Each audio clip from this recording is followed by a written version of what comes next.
Pensez-vous que comme les Africains sont trop nombreux sur Terre, les Occidentaux peuvent se permettre donc en toute impunité de faire des essais scientifiques sur nous ou sur le continent?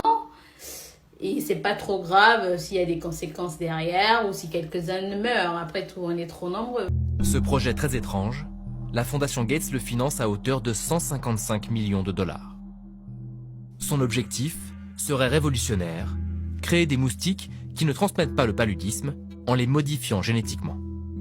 Nom de code, Target Malaria. En tant qu'alliance globale de chercheurs à but non lucratif, Target Malaria veut aider à sauver des millions de vies de cette menace. Nos chercheurs introduisent des gènes dans les œufs de moustiques qui vont affecter la capacité de reproduction. Vous ne trouverez pas cette vidéo sur l'Instagram de Bill Gates. Il ne revendique pas publiquement l'expérimentation. Pourtant, elle a bien eu lieu, grandeur nature, en Afrique de l'Ouest. Atterrissage au Burkina Faso, nous partons quand même pour Bobo Dioulasso, deuxième ville du pays, là où le 1er juillet 2019, le gouvernement a autorisé Target Malaria à lâcher ses moustiques génétiquement modifiés.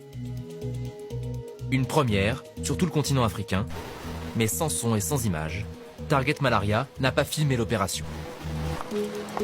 En septembre 2019, la revue scientifique de référence Nature publie le rapport de Jeffrey Powell, un chercheur indépendant, et ses conclusions sont potentiellement terrifiantes. J'avais un projet au Brésil, à Rio, et j'ai entendu dire que dans la région de Jacobina, la société Oxitec procédait à des lâchers de moustiques. Donc, avec votre équipe, vous êtes allé physiquement capturer les moustiques modifiés pour voir ce qui leur était arrivé, c'est ça? Exactement. Nous voulions vérifier si certains des gènes de ces moustiques modifiés s'étaient mélangés à ceux de la population sauvage de moustiques. Et c'est effectivement ce qu'on a trouvé. La modification génétique a doublement raté. D'abord, elle n'a pas exterminé les moustiques cibles. Mais en plus, ces moustiques modifiés se sont reproduits avec des moustiques sauvages et leur ont transmis le gène modifié.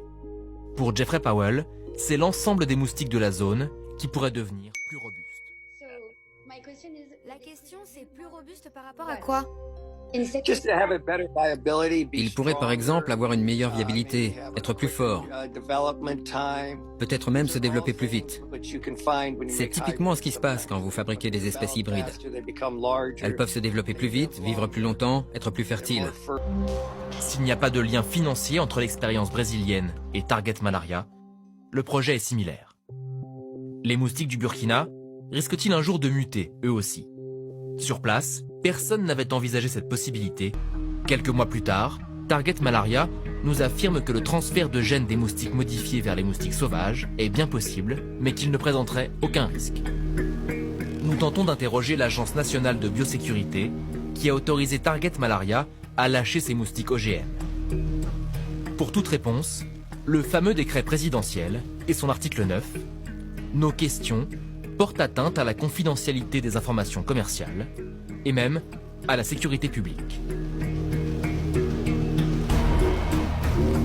Les activistes burkinabés dénoncent une culture du secret directement inspirée des méthodes de la Fondation Gates qui finance l'opération.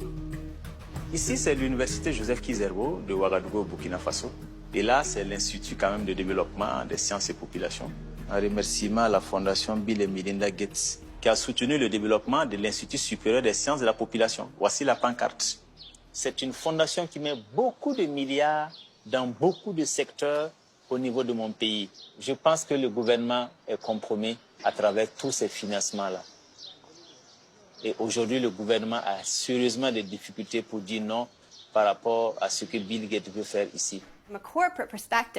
D'un point de vue économique et même politique, avec les OGM, la Fondation Gates essaie encore une fois de favoriser les grandes entreprises occidentales. Alors que son discours, c'est de dire qu'elle améliore la justice sociale dans le monde.